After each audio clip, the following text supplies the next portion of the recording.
Bulletin میں سب سے پہلے آپ کو خبر دیں، ایران جنگ خاتمے میں مؤثر سفارتکاری میں ناکامی پر خلیجی اتحادی ممالک صدر ٹرمپ سے مایوس ہونے لگے ہیں۔ کئی ممالک نے اپنی زمین پر امریکی فوجی اڈوں کی میزبانی جاری رکھنے یا نہ رکھنے پر بھی غور شروع کر دیا ہے۔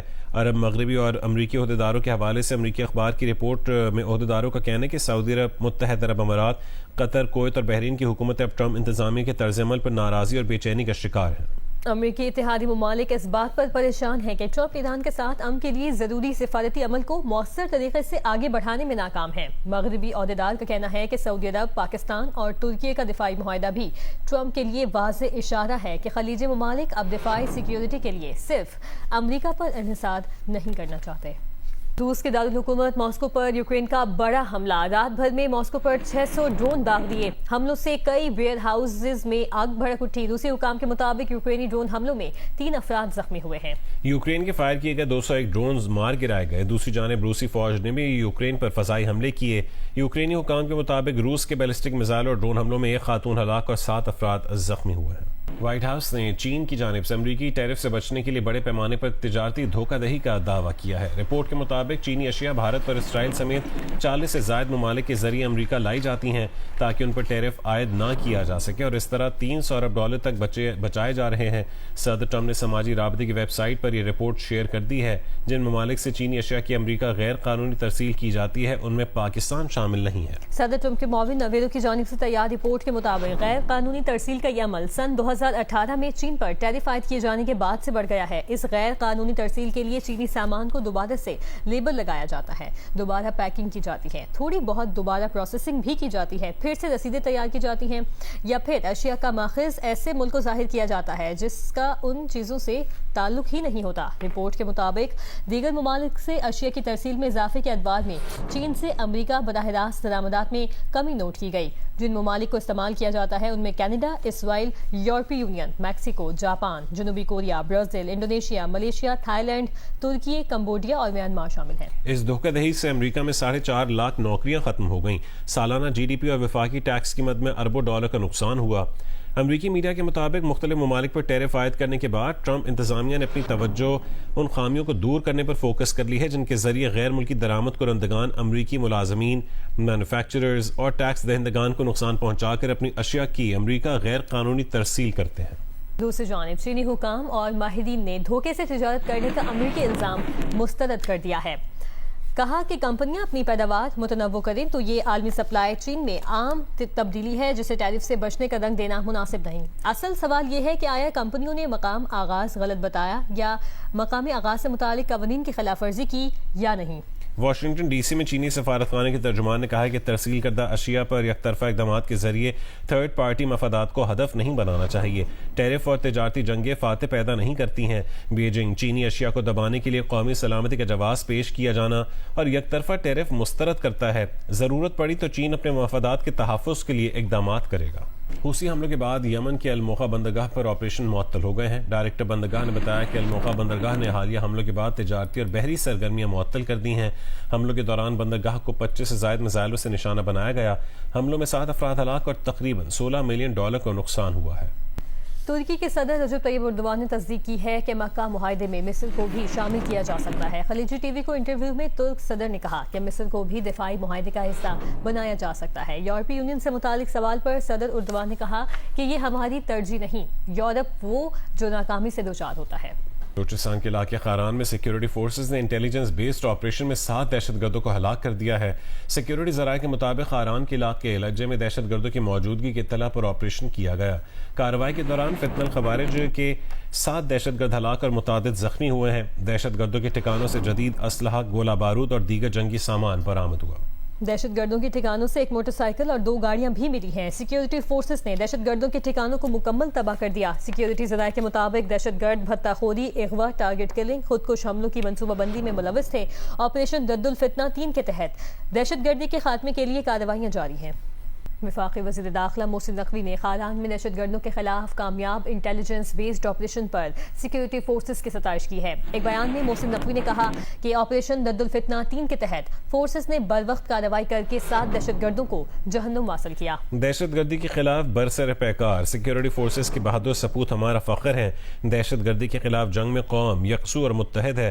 आखिरी दहशत गर्द के खात्मे तक इंटेलिजेंस बेस्ड ऑपरेशंस जारी रहेंगे। चेयरमैन MQM पाकिस्तान खालिद मकबूल सिद्दीकी का कहना है कि नए सूबे के लिए आवाज़ उठाने पर खुशी है। अब मुल्क भर में ऐसी आवाज़ उठ रही है। उन्होंने कहा कि सूबों के लिए अब डायलॉग्स की ज़रूरत है और इस सिलसिले में दीगर सियासी जमातों से बात करने को भी तैयार हैं। उनका कहना था कि नए सूबों पर बात करना अगर गद्दारी है तो इसे आइन से क्यों नहीं निकाला गया। आइन के आर्टिकल मौजूद हैं सूबे बनाने पर। अगर सूबा बनाना कुफ्र था, हराम था, गद्दारी था तो आइन में कैसे दर्ज है? हाँ, उसको बनाने के तरीके में बात हो सकती है। हम समझते हैं सूबे को इख्तियार देना खुद कॉन्फ्लिक्ट ऑफ इंटरेस्ट है। कौन अपने हिस्से की जागीर को तकसीम करना चाहेगा?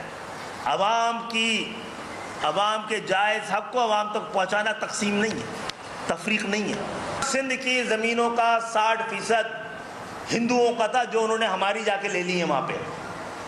तो वो मतरूका सिंध, वो 60% ज़मीनें हिजरत करने वालों की थी।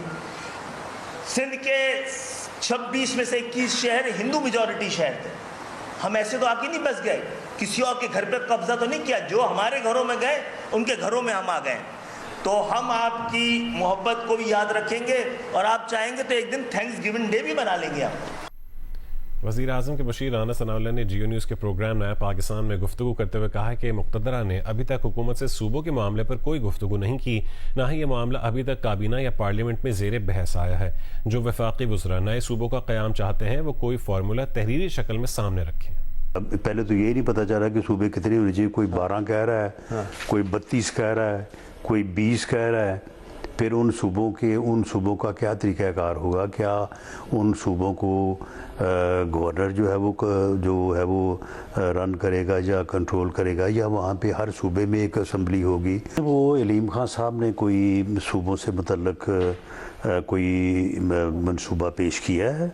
कोई डॉक्यूमेंट वो उन्होंने पेश किया है कि अगर देखें ना, ये कोई इस तरह से सिर्फ पॉडकास्ट करने से, एक टॉक शो में डिस्कस करने से, एक मिनिस्टर साहब के बयान देने से तो सूबे नहीं बन जाएंगे। सारे लोग तजवीज़ दे रहे हैं। हाँ, अली खान ने कहा है कि हर सूबे में 4 यूनिट बनाएं। मुस्तफ़ा कमाल कह रहे हैं रेफरेंडम करवाएं। मुस्तफ़ा कमाल जो उनका मामला तो सिर्फ है कराची की हद तक। मुस्तफ़ा या MQM वो एक सॉलिड या एक जो है वो प्लान पेश करते हैं।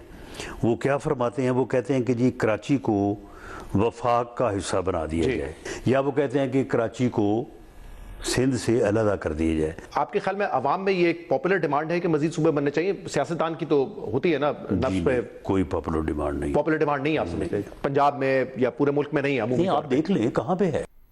गुड्स ट्रांसपोर्टर्स की हड़ताल नवे रोज भी जारी है। लाहौर में माल बरदार गाड़ियों पर बदस्तूर अड्डों में खड़ी हैं। ट्रांसपोर्टर्स का कहना है कि अब तक बहुत नुकसान हो चुका। हुकूमत हमारे मुतालबात सुने। बादामी बाग मंडी में मौजूद इलम आवान मजीद तफसील बताएंगी। गुड ट्रांसपोर्टर्स की पहिया जाम हड़ताल आज नवे रोज में दाखिल हो चुकी है। नवे रोज भी ड्राइवर्स और ट्रांसपोर्टर्स एहतजाजन अपनी गाड़ियां अड्डों में खड़ी करके बैठे हुए हैं। इस वक्त मैं बादामी बाग ट्रक अड्डे में मौजूद हूं। यहां पर डंपर, कंटेनर्स और बड़े ट्रक जो हैं ताहाल खड़े हैं, बदस्तूर खड़े हैं। हमने कुछ ड्राइवर से, ट्रांसपोर्टर से बात की तो उनका ये कहना था कि जब तक हमारे मुतालबात हुकूमत तस्लीम नहीं कर लेती हम यहाँ पर बैठे रहेंगे। जो गाड़ियाँ हम लेकर आते हैं दूसरे शहरों से उसमें हमें खर्चा बहुत ज़्यादा आता है। डीजल की कीमतें बहुत बढ़ गई हैं। इसके अलावा टोल टैक्स जो हमसे लिए जाते हैं वो भी इतने बढ़ा दिए हैं कि हमसे अफोर्ड नहीं होते। तीसरा उनका ये मुतालबा है कि जो चालान किए जाते हैं उनमें कमी लाई जाए, जिसमें जो सामान हम लाते भी हैं तो उसका जो है हमारा खर्चा पूरा नहीं होता। इसका असर जो हड़ताल का है वो सामान की तरसील पर ज़्यादा हो रहा है। आज 9वां दिन है मेरे ख्याल हड़ताल का। ये हड़ताल इंशाल्लाह जारी रहेगा जब तक हमें कराची से कॉल आएगा, उसी टाइम फिर हड़ताल टूटेगा। अभी फ्रूट शुरू हो गया, सब्जी शुरू हो गया।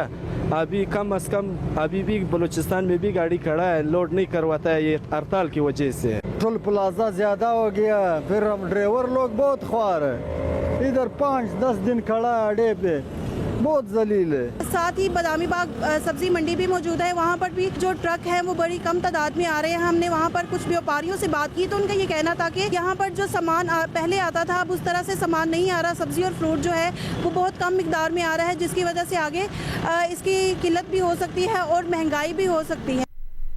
वफाकी वज़ीर मनसूबाबंदी एहसन इकबाल ने पाकिस्तान के मुआशी मफाद के लिए ट्रांसपोर्टर से हड़ताल फौरी ख़त्म करने की अपील की है। एक बयान में एहसन इकबाल ने कहा है कि इस वक्त पाकिस्तान का सबसे बड़ा चैलेंज बरामदात है, जिसकी तरसील में रुकावट मुल्क के साथ दुश्मनी है।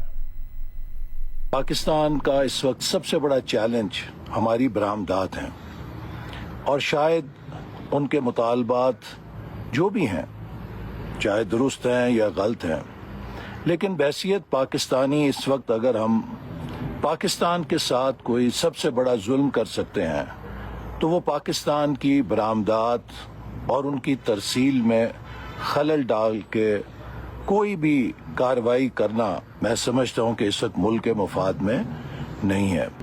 मैं बहुत एहतराम के साथ एक्सपोर्टर हजरात के इस मसाइल जो वो सामना कर रहे हैं उनके पेश नज़र ट्रांसपोर्ट की यूनियंस या जो लोग भी इस हड़ताल में शरीक हैं उनसे दरख्वास्त करना चाहता हूं कि फौरी तौर पे हड़ताल को बंद करके वो मुज़ाकरात के साथ अपने मुतालबात हल कराएं। Chief justice Lahore high court justice Aliya Neelam ने जुडिशल कॉम्प्लेक्स नौशहरा वादी सोन का इफ्तिताह कर दिया। तकरीब से खिताब में जस्टिस आलिया नीलम ने कहा कि इस इकदाम से शहरियों को इंसाफ की सहूलियात मकामी सतह पर मुयसर आएंगी। जुडिशल कॉम्प्लेक्स नौशहरा वादी सोन की इफ्तिताही तकरीब में अटॉर्नी जनरल पाकिस्तान मलिक मंसूर उस्मान अवान ने भी शिरकत की। Chief justice Lahore high court को जुडिशल कॉम्प्लेक्स नौशहरा पहुंचने पर गार्ड ऑफ ऑनर पेश किया गया। Chief justice Lahore high court को जुडिशल कॉम्प्लेक्स नौशहरा वादी सोन के हवाले से ब्रीफिंग दी गई।